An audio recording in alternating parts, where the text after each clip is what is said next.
I think my intro is getting a little bit too predictable. So yeah, it's a weekly table tennis update. You all know who I am, so let's get straight into it. So this week in the Bath Prem, our Key Centre team had a game, Key Centre A. So we were at home on Wednesday night against Oldfield, who are a very experienced side, but struggling at the wrong end of the league, unfortunately for them. They have been for the last couple of years. But we actually had to call up two B team players for this one. And I won't name which one, but one of them turned up to a different venue. Let's put it that way. So yeah, we had Michael captain in the side. Then we also had Nigel Pedley from the B team. He's the captain there, and Archie Baker as well, who's one of our very much improving players from the club in Bath and in St George in Bristol in the cross side. So yeah, they played, and yeah, we came away in Bath. There's 30 points on offer. We came away with 27 points. I think the final score was like 27-11 by memory. So yeah, it was a really, really good win. Super, super positive. I couldn't be prouder, more pleased as the A-team captain to sort of see that from a distance, to see how well that side did. Michael as well, big shout out to him, did an absolutely fantastic job of captaining the side and making sure everything went okay. Then also this week, I managed to get out to Wick Table Tennis Club and saw my good friend Mark. Best name in the world, isn't it, really? And see what he was doing out there. So we sold some tables to him probably about a year and a half back, and that's how Wick Table Tennis Club formed, which is absolutely awesome. It was a offshoot of a few players from Bitton who wanted to play in a venue near his home, basically. So yeah, it's really cool to see what he's doing out there. Connor Douglas was there along with his dad and his brother. Now this is a really super great success story, in all fairness. So Connor came up through with Archie and Josh. The three of them all went to the same school, all got the table tennis bug, coming down here in Keynsham at the same time. And Josh went on, and he's done fantastic stuff. Honestly, the guy's limit is absolutely up here. I don't know when he's going to stop developing and getting better and better. But yeah, I think he's got some weekend competitions coming up. So best of luck with them, Josh. Then Archie was always, I guess, the second best player for a good while. And he came on really well. We brought him into the league here in Keynsham and then similarly in Bristol. And then Connor, I guess, developed only about, I'd say about 4 to 6 months later than the rest of them in terms of catching on to playing style, tactics, knowing when to smash a ball. He could always smash it. And all three of them cracking lads as well. Can't fault them. But yeah, Connor then started going and getting coaching up at Ping Pod. Started getting really involved with some of the structures, organisational stuff. Get my words out up there. So it was really great to see him helping with organising social sessions on Fridays and Sundays. They've really taken him under their wing up there. And his table tennis has just come on leaps and bounds. He's joined the Table Tennis Daily Dolphins. I'm sorry if I got that name wrong. I think they're called the Dolphins or something or other, run by Chris Toft, again, who's a good friend of mine. And so yeah, he's gone leaps and bounds with that. That's Bristol Division 2. Then in Bath, he's playing in Division 1. He's played up for us a couple of times. He had that absolutely outstanding night back in, I think it was January, against Bathford. A, and there's actually the doubles game. If you check out my channel, there's a doubles game on there where the final 2 sets, and you see, despite the loss of that game, see how well Connor was hitting the ball and moving and thinking with Michael about tactics. So yeah, I was really pleased. That's Connor's personal success, but also his brother is I think about 2 years younger than him, a bit taller, got a longer reach, and honestly, I've heard about him before. How Aidan, his name is coming along quite well. But I had the pleasure of playing him the other night, and he was absolutely brilliant, I've got to say. It was really, really close games. We played 3 games. It's 2-1 to me in the end, so I just pipped him. Typically, seemingly only my losses go on this YouTube channel. But no, it was really, really cool to see. Honestly, really nice lad as well. Like, their parents have brought them up outstandingly well. Ian is the dad. And Ian was there as well. And Ian is actually... He's very modest. He said, I've got bored of watching the boys play, so I've played myself. But actually, his shots and what he's doing with his own game, when you come to table tennis later in life, he's not tremendously old, but, when you're working age, you come into table tennis, it's hard to get into a sport properly. But, he's took to it really well. He's playing in the Bath League, playing in the bottom division there, just earning his craft, biding his time, his skills.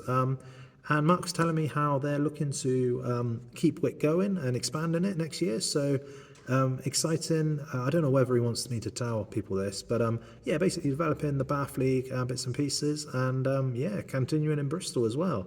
So in Bristol, playing Division 5, in Bath Division 3, which are about to get promoted from. I think they've got 3 games left. They need 20 odd points to go up. So congrats on your promotion, Wick Table Tennis Club, to Bath Division 2 next season. But yeah, honestly, the whole vibe there, really great, cracking bunch of lads.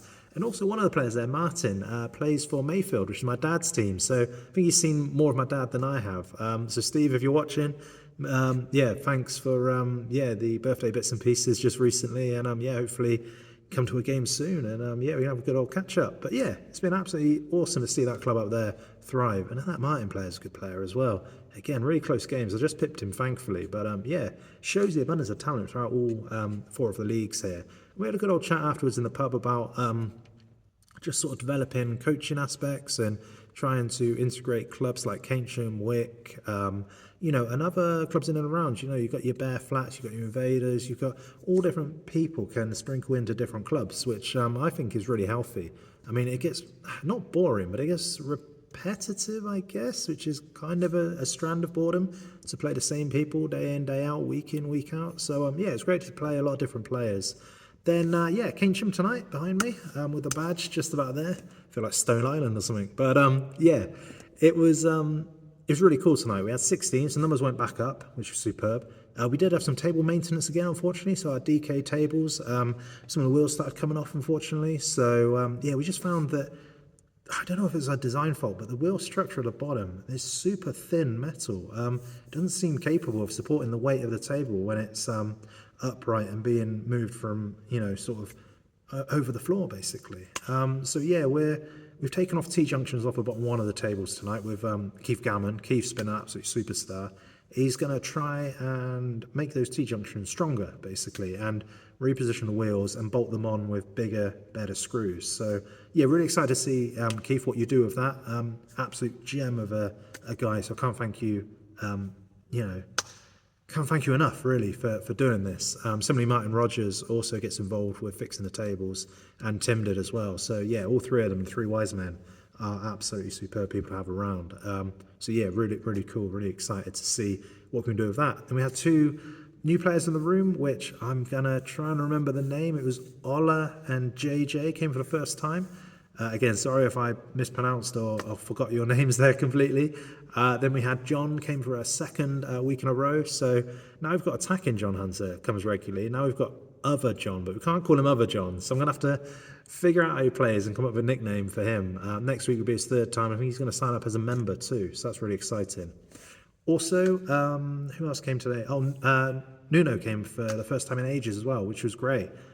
He's been away, just, you know, life gets busy for us, you know, working, doing what we need to do, supporting our families, etc. in these times. So yeah, he's come along again for the first time in about a couple of months, I think. So yeah, he started dabbling. He still goes to Bath regularly on a Monday. So anyone in the Bath and Bristol area, the Bath Table Tennis League run a Monday night session. Superb starting point if you're looking to get in and play some table tennis in earnest. So yeah, would thoroughly recommend that. Also, we've got a couple of offers. I call them a flash offer, I guess. Sounds more markety.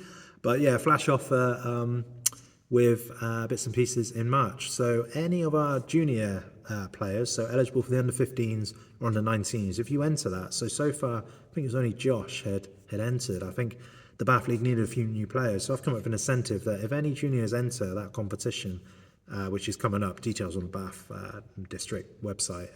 It's basically under-15s, under-19s comp for the best juniors in Bath, essentially. You've got to be affiliated with a Bath League club, so, you know, if you're affiliated with a Bristol League club but not Bath, you can't enter. But yeah, it's just for the Bath area only. But yeah, if any of the youngsters that are associated with Keynsham, or any of the youngsters in general, full stop, enter, then you get 2 free sessions at my club. So that's money out of our pocket, essentially, but I think it's well worth it because we want as many juniors playing as many different styles and as frequently as we possibly can. So it's a little incentive to give back if any of the juniors do that. But the adults, I haven't thought of you guys, and even the guys out in internet land. So we have merchandise. So this is the playing shirt. Again, a little kind of Stone Island get the badge in look. But yeah, we've got merchandise. This is the playing shirt. It's a kind of nice eco friendly sort of material shirt. So it's a bit more premium. But yeah, wicks the sweat away and all this. I won't sell it to you too much. But yeah, these shirts are on sale. Also, we've got cotton range as well. So cotton t-shirts, polos, hoodies, all of that good stuff. So if anyone out in internet land there would want one, then please do get in touch. Also, you guys locally who can get to this club, if you buy any piece of merchandise in the month of March, so place an order with me in the month of March, again, you get 2 free sessions to this club. So again, money out of, I'd say, my pocket, our pocket as the club, but I think it's well worth it because you'll then be representing us. I keep doing that, but representing us in the community then by wearing the gear, and also you'll get a couple of quid off your table tennis. You know, it's a couple of free sessions is worth £10 or £12 if you remember or not. So yeah, just makes sense to go and buy a cotton t-shirt or one of the playing shirts. The hoodies are really nice as well. But yeah, just make sure that you place an order this month, and yeah, we'll go from there. But I think that's everything because I am shattered. I want some food. So yeah, I've been Mark, you've been you, and yeah, cheers. Bye bye.